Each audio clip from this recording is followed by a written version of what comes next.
throws the ball up, and the tip is controlled by State. Pack will get the first possession, shooting at the goal to our left. Bert Smith, Mike Eads, Roger Ayers, Michael Roberts, ACC men's basketball official, 21st season.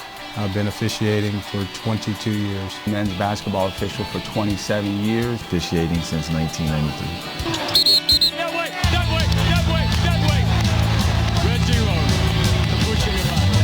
It's kind of crazy. I started out, I was working in the grocery store, and one of the guys I worked with that day says, Roger, one of my partners can't work tonight, some rec ball basketball, you're interested in working? And I said, man, I hated refs. I don't want anything to do with refereeing a basketball game. He said, well, pays $12 a game if you're interested. And I thought, well, you know what, 4 games, $48, sure, I'll go give it a try. And I'll never forget, I walked in the gym that night, and the coach said, how long have you been officiating? I said, well, when that clock hits 0, I'm about to start. February 18th, 1990 at 10:27 a.m. I was playing in the men's basketball league, and I jumped for a rebound, and my knee exploded. And I tore my ACL, and so I was laid up for a while. And some of the people that I had met from the NBA asked me, do you ever think about refereeing? And I was like, referee? Why would I want to do that? And they were like, it keeps you close to the game, you can put a few dollars in your pocket. So my journey began. Number 4, Posey, 3 shots. My senior year in college, I went to Kent State University. In my very last basketball game, there was an official in that particular game who asked me what I was going to do when I graduated. And he, at that time, said that I should think about officiating college basketball. I was a point guard. He thought that the point guards made very good officials.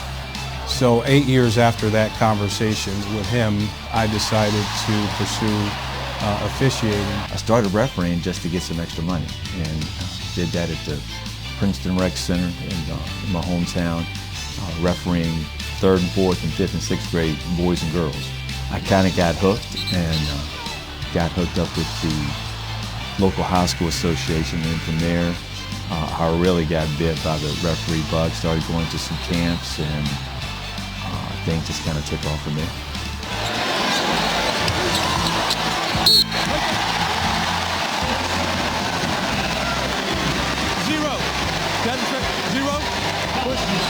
There has not one referee in my 30 years of being with this league, and this is my 4th year as a supervisor, that has ever told me no, they didn't want to work in this league. They know the tradition, they know the past, they know who's been here before them referee-wise. Their respect level is so high for this league that there's nowhere else they want to be. And working in the ACC itself is a wonderful privilege. There's not a referee in the United States of America that doesn't want to work in the Atlantic Coast Conference. Number 3. There's a feeling you get, and you're part of it. It's thrilling, and I wouldn't change a thing about the path that I've taken to get here. When I first started refereeing at that Princeton Rec Center, trying to get some extra money to hang out with my boys, I never thought I'd get to the ACC itself. So yeah, I'm a lucky dude, but we're very happy to have had those opportunities. Good, man. How you doing tonight?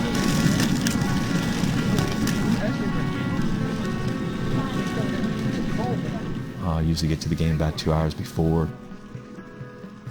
You know, so like the first half hour, 45 minutes, you're in the locker room, you just kind of chit-chat, you know, where the guys have been, if you haven't seen any plays, anything funky happen.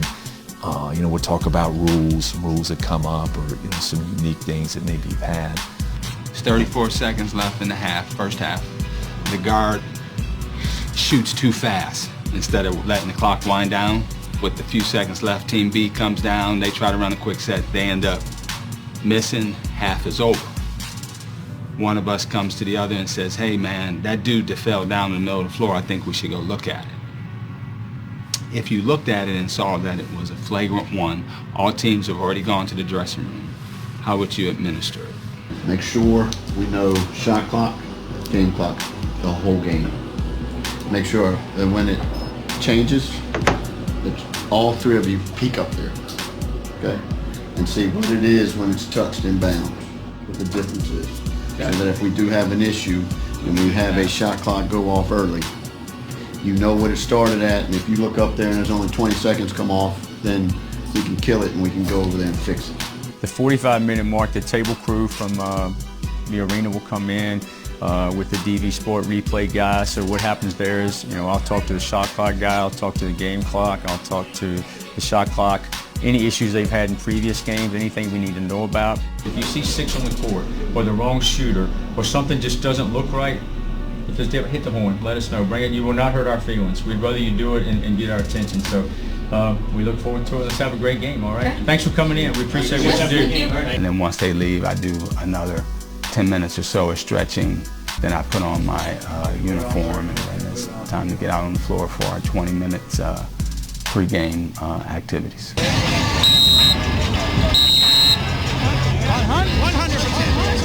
Be good tonight, right? It's the best I can be. I might need a little help. Did you lose a bet that I had to wear those glasses? No? You look good. I'll go straight to the replay booth, replay official, and talk to him and say, show me all, like tonight will probably be 8 cameras. I'll say, let me see all 8 cameras, show me what they're going to be looking like when I come over. And we'll get the captains in about 15 minutes. That's a very brief conversation. When the players have gotten to the ACC, they've pretty much heard everything. It's just more of a who's the speaking cap for each team and a kind of introduction of us. But at this level, most of these players all know who we are, and we know them. So talking to Carolina. This is talking NC State. Any questions? You think one have a great game, and number 2 is big money, big time game, big time players, pretty big time reps. All right. Have a great game, put a great show on. All right. Good luck to both teams. About 12 minutes, we'll go back in the locker room, and it's usually the last. We'll come back out at 5, but it's very quiet from the 12-minute mark down to about 5. Refs are kind of in their own little world then, kind of focus, and that's kind of our time to get mentally ready. Man, I hope I get clear on Thursday.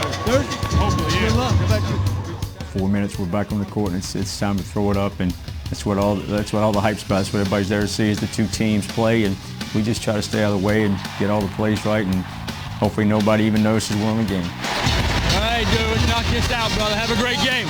Do what we do, Bert. Have a great game, guys.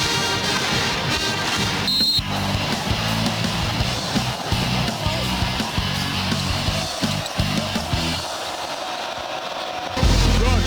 How's your post? We all right? In your post, we all right?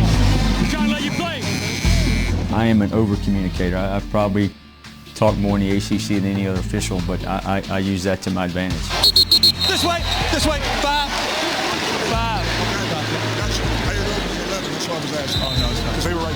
A lot of times you'll see our guys talking to coaches. That's a huge game management skill that they have, because coaches have questions, and if we treat them with any kind of disrespect or we walk away from them, then that's going to create a problem later down the road. I looked at the play, all right? There's a little bump there, but I wouldn't go down there. I just want him to know. Yeah, it looked ugly. I just took a look to make sure. I have felt all along that the relationship that you have with the coaches is the utmost importance. Hold on, listen. Look, and I was right on the call. I trust you. Okay. All right. Hey, it's their ball. For me, I think the biggest thing with communication is listening. I tell younger officials, you've got to listen. Holy mackerel. Holy mackerel. Wow. If we can take care of dealing with them, talking to them, listening to them, which is some referees have the hardest part of is just listening, then we can take our game management to a different level. Number 1, come through on his eye. He went through him, Roy. He went through him. The coaches are grown men that are dependent on wins and losses. So it's important to communicate with them, keep everything professional. The bigs are all they're doing is eating up space, knocking it around a little bit. We're not that big, so they're just pushing all around. Okay. I don't got a problem with that call. Okay. But I'll watch it. We getting called in the paint on that big, blocking out on this right here. And that ain't just happening. Those are good points. I'll watch it, all right? The relationship you have with the coaches and the trust factor that they have in you gets you by when, say, for instance, you have a call that goes against them. Maybe they treat you a little differently in the things they say and their response to your call versus someone that they have a little less trust in. I want the coaches to be as comfortable as they can. So they're just worried about coaching their kids. They're not worrying about us. You know, the games are hard enough as they are. Usually, after you've been around a while, most coaches know what I'm going to call, what I'm not going to call. They know what they can say to me, what they can't say to me. But the one thing is communication. As long as you communicate with the coaches, that's huge. And players, I'm a big talker in the ACC. I like to talk with players. I like to communicate with players. Can I say something? It's a flop.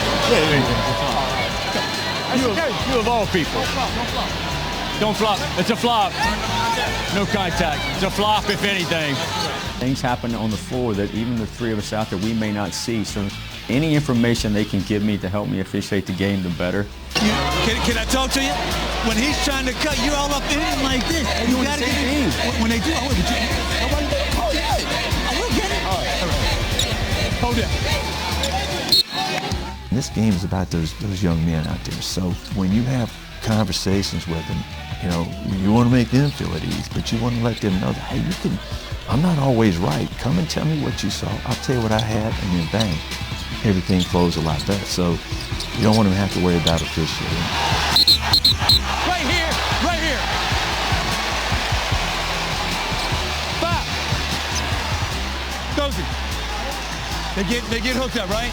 And then he throws him the last thing. You got to take that up. There's a reason they call them 5 starters, because those are usually the 5 best players or the 5 players that gives the team the best chance to win. So I try to ensure that I'm communicating with those players to give them a fair opportunity to make adjustments, because I believe communication with both the coaches and the players bring a better game.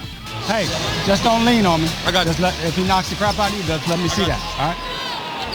Referees are creatures of havoc because they do it every single day. They do the exact same thing, and they believe that they get to a game situation, and if everything has gone smooth throughout the day, then they know that they're going to have a good game.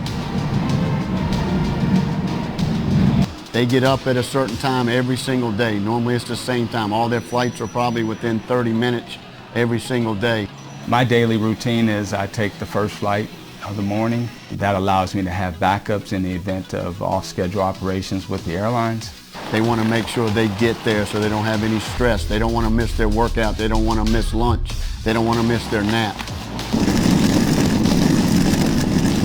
When you get to the hotel, you get yourself in a room.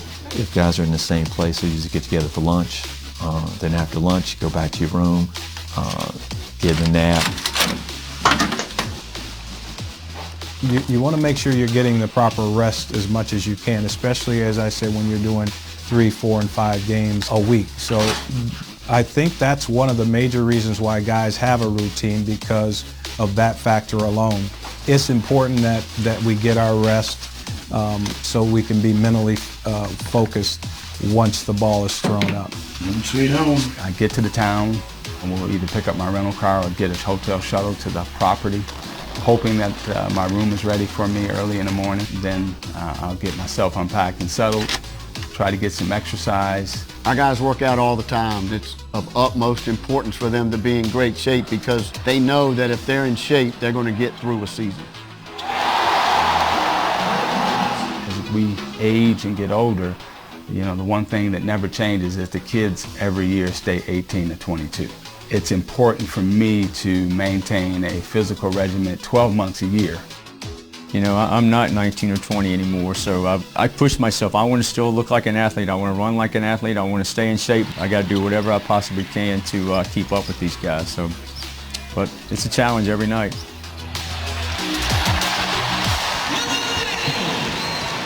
Well, when I started 21 years ago, there was no film study, nothing like it is now. Now Brian Kersey, after the game, he's sending us 4 and 5 plays from the game to look at. We have it on our iPad instantly.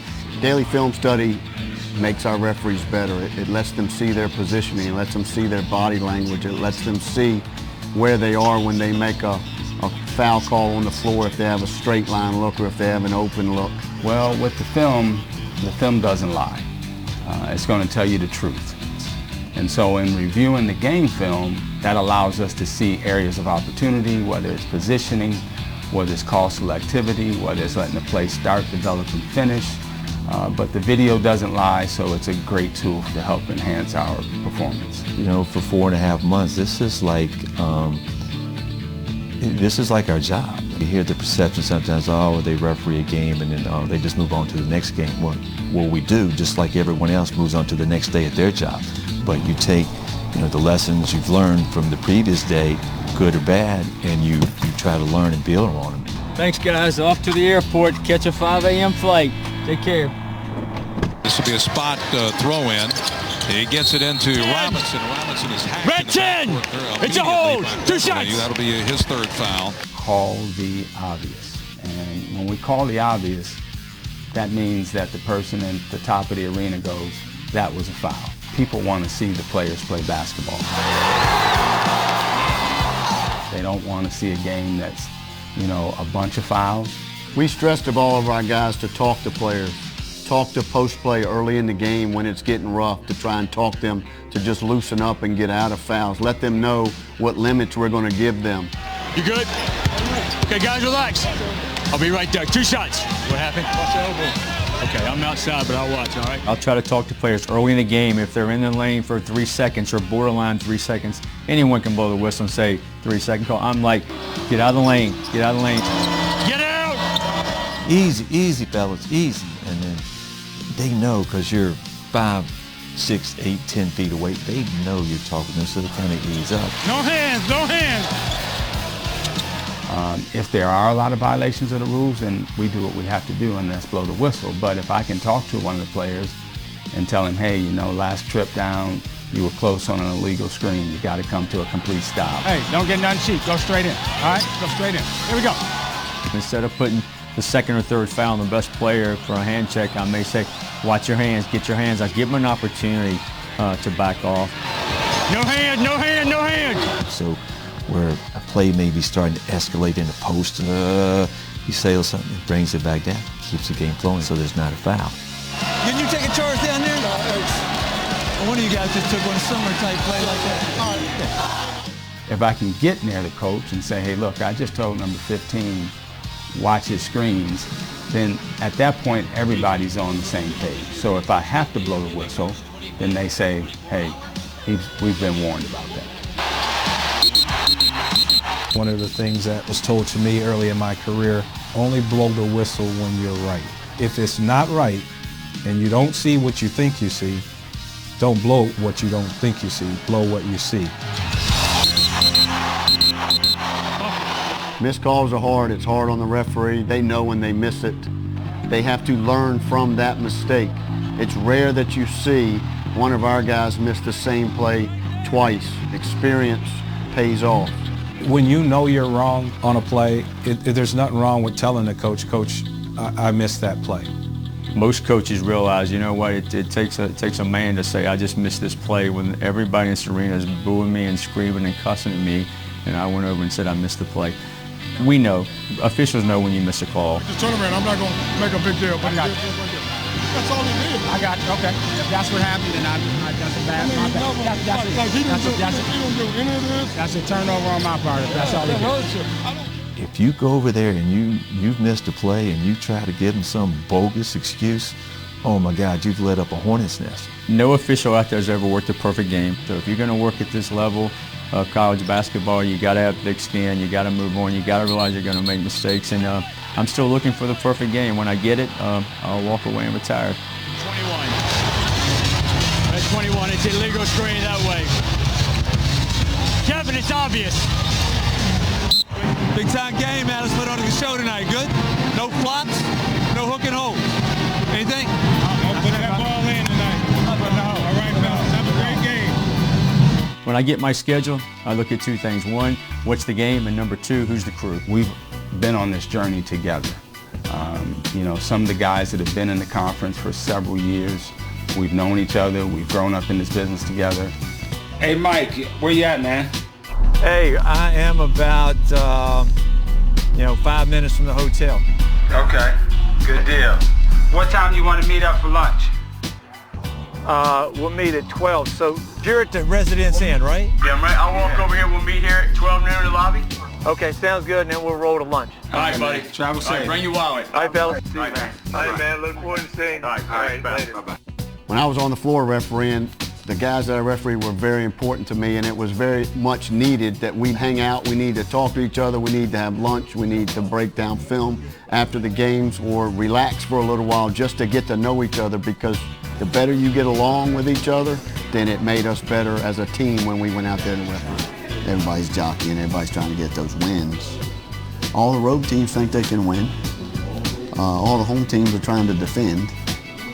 And from now until the end, if we don't get A games, we're just going to have issues the rest of the year, which causes me headaches, and I really don't want any headaches. How you doing?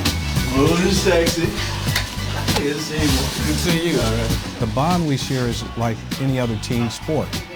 We're around each other a lot, away from our wives, girlfriends, and I think it's necessary for as much time as you're going to spend with that particular person.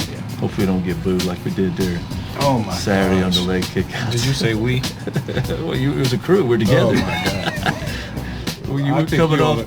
We came off the floor at halftime. We were laughing together, so they were booing us both. I guess you're right. I didn't want to go back out with him first. I said, let us go out first.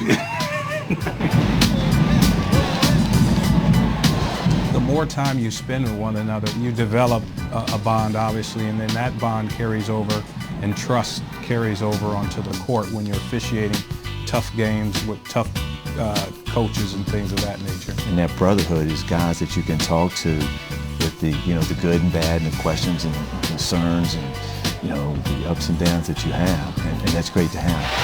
Foul number 3. Guy up.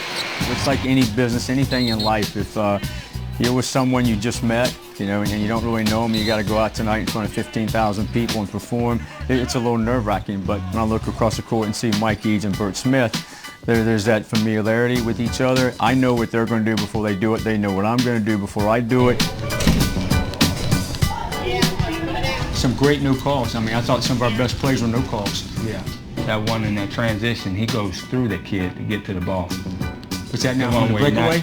Where he knocks the kid down too. Roy said the ball goes straight down. I say he's got body contact, coach. Yeah. It sure looked like a foul right there. Yeah. I'm coming up those that's one of the ones that, Lucy, you got some explaining to do. Yeah. We don't have an air in the whistle on that. And the kids on the floor. Yeah, no, I think it's a man-ball play versus a ball, then the man. Yeah.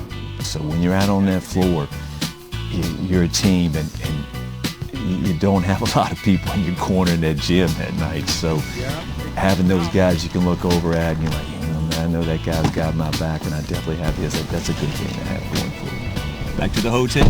Start it off again tomorrow.